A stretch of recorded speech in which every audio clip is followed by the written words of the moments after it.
En un edificio, dos hombres están esperando en un pasillo de oficinas. Dentro de una, hay reclutadores debatiendo para tomar una decisión. Estos dos hombres tienen la esperanza de entrar a esta empresa como analistas de datos. En un principio, los dos parecen tener las mismas posibilidades de entrar a la empresa, pero al finalizar las entrevistas hay un claro ganador. Ambos tienen el mismo caso de estudio, los mismos jueces y los mismos resultados correctos, pero solo uno de ellos va a ser contratado. A continuación, te voy a contar cómo el primer hombre llamado Juan venció rotundamente a Pedro, el otro hombre, en las entrevistas. Y presta mucha atención, ya que puede estar en el caso de Pedro si no sabes lo que haces. Juan, que no es ningún tonto, sabía que había otro hombre igual de capaz que él para entrar al puesto de trabajo. Por ende, no solo se esforzó por responder correctamente las preguntas que dejaron los jueces sobre el caso de estudio, sino también usó una técnica que haría que se enamoraran de él y vieran las demás presentaciones de sus colegas como aburridas y agotadoras.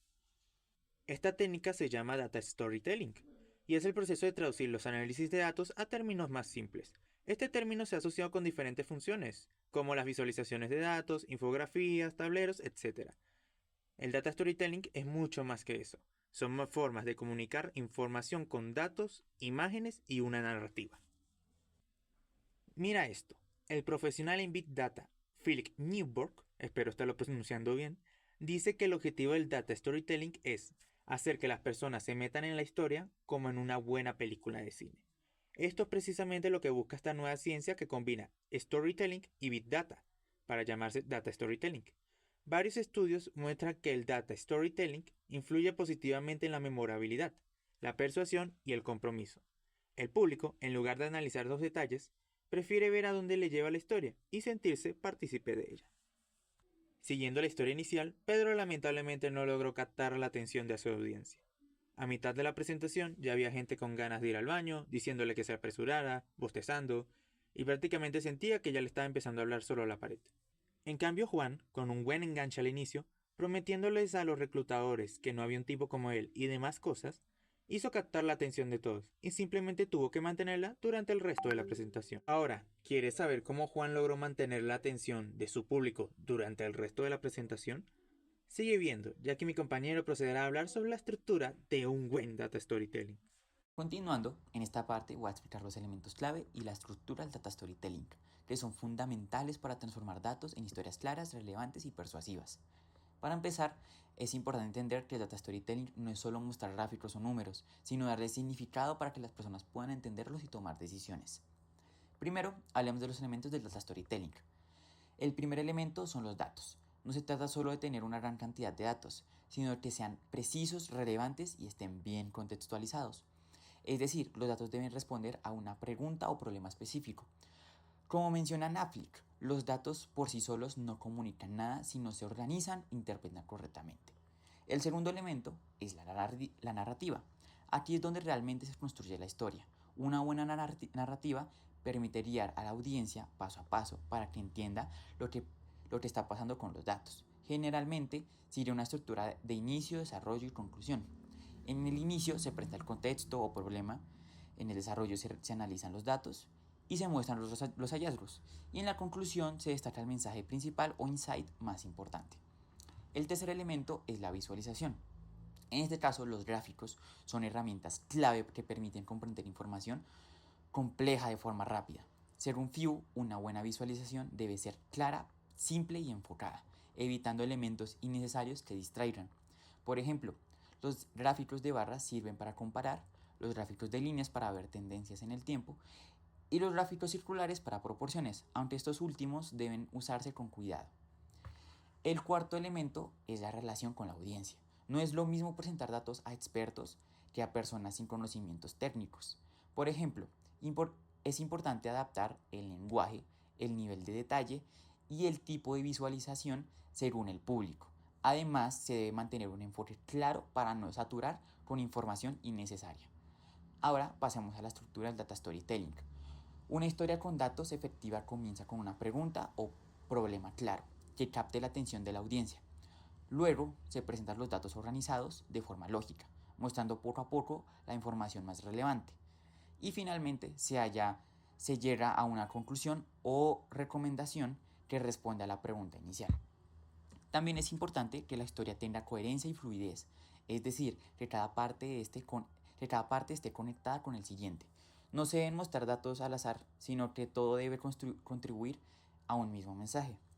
En muchos casos, una buena práctica es ir de lo general a lo específico. Primero se presenta el panorama general y luego se profundizan los detalles. Y finalmente se realiza el hallazgo principal. Y en resumen, el data storytelling combina datos de calidad, una narrativa clara y visualizaciones efectivas, con enfoque en la audiencia. Y cuando estos elementos se organizan con una buena estructura, logramos que los datos no solo informen, sino que también generen impacto y faciliten la toma de decisiones. Con esto claro, ya les dejo con mi compañero. Con lo mencionado anteriormente, no vamos a ver gráficos, vamos a aprender a leer mentes a través de la estadística. Como bien saben, nuestro cerebro no evolucionó para recordar celdas de Excel, evolucionó para sobrevivir gracias a las historias. Una visualización efectiva no es un adorno, es un ataque directo a la atención. Para ser claro, debes eliminar el desorden. Algo que se entienda en menos de 5 segundos. Si tu audiencia tiene que entrecerrar los ojos para entender el eje X, ya la perdiste. Para ser relevante debes responder el ¿y a mí qué me importa? O sea, no pongas datos por si acaso, pon solo lo que importa para la historia. Y muchos dicen, y para ser persuasivo, o sea, debes dejar de informar y empezar a convencer. Si tu gráfico no provoca una reacción, es solo tinta desperdiciada.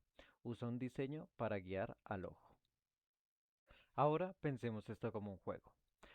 Tienes que elegir tu arma, lo cuales son tus tipos de variables. Ten en cuenta que en este juego elegir el tipo de gráfico equivocado es como ir a una guerra de espadas con un corta uñas. Si tienes variables cualitativas como categorías o nombres, usa gráficos de barras horizontales. Son fáciles de leer y permiten etiquetas largas. Si tus datos son cuantitativos y cambian en el tiempo, el gráfico de líneas es tu mejor amigo para mostrar tendencias. Y si quieres ver la distribución de una variable continua, el histograma es el rey para entender dónde se agrupan la mayoría de tus datos. Recuerda, el dato dicta el gráfico, no tus ganas de que se vea diferente. Ahora entremos en el salón de los horrores. El 3D es innecesario, es el villano principal. Distorsiona la realidad para intentar verse moderno. El exceso de colores es el ruido que mata la señal. La regla de oro, si puedes quitar algo y el mensaje se sigue entendiendo, puede ser que eso sobraba. La belleza de la estadística descriptiva está en la simplicidad, no en el maquillaje. Así como usar 10 colores distintos solo cansa el cerebro, mientras que una buena práctica puedes plantearlo como el minimalismo estratégico. Usar un gris para el contexto y un color de alto contraste para el punto que quieres que vean es lo que más resalta y más impacta en la audiencia. Bueno, ahora cuidado, porque aquí es donde la mayoría falla y pierde toda la credibilidad. La mentira de los ejes. Cortar el eje Y para que una pequeña subida parezca una montaña, eso no es storytelling, es manipulación. El monstruo de espagueti. Poner 50 líneas de un solo gráfico, si tu audiencia tiene que descifrar un laberinto, ya perdiste la batalla. Recuerda no intentar marearlos. Ahora el dato huérfano. Presentar un número sin contexto, un 20% no es nada si no sabemos si era antes un 5% o un 80%. Los datos sin contexto solo son ruido de fondo. Tienes que darle una brújula a tus datos. Para entender mejor esto, veamos un ejemplo. Supongamos que analizamos las horas de estudio y el rendimiento académico. Al observar los datos, podemos notar que a medida que aumentan las horas de estudio, el rendimiento mejora. Sin embargo, después de cierto punto, el rendimiento deja de aumentar significativamente. ¿Qué nos muestra esto? Que no solo importa estudiar más, sino cómo se estudia. Este tipo de análisis permite transformar datos en conclusiones útiles. Ya si quieren llevar esto a otro nivel, dominar este lenguaje, no busquen tutoriales genéricos, sino vayan directamente a las fuentes. Para encontrar datos reales y retadores, exploren Kaggle. Si dudan qué gráfico usar, consulten el GPS visual de From Data to Bees para ver cómo se cuentan historias globales con ética y rigor, estudien Our World in Data. Para insights de mercado y tendencias empresariales, Estatista es la referencia top. Y para ver cómo los datos se transforman en arte puro, y esto es uno de los más chéveres que pudimos ver y se los recomendamos bastante, visiten Information is Beautiful. El poder no está en los datos, sino en cómo los cuentas. Como bien saben, los datos por sí solos no cuentan historias, es necesario analizarlos, organizarlos y presentarlos de la manera adecuada para generar impacto. Una buena visualización acompañada de una narrativa clara permite transformar información en conocimiento útil. Y en un mundo lleno de datos, saber contar historias con ellos es una habilidad fundamental. No se les olvide. Gracias.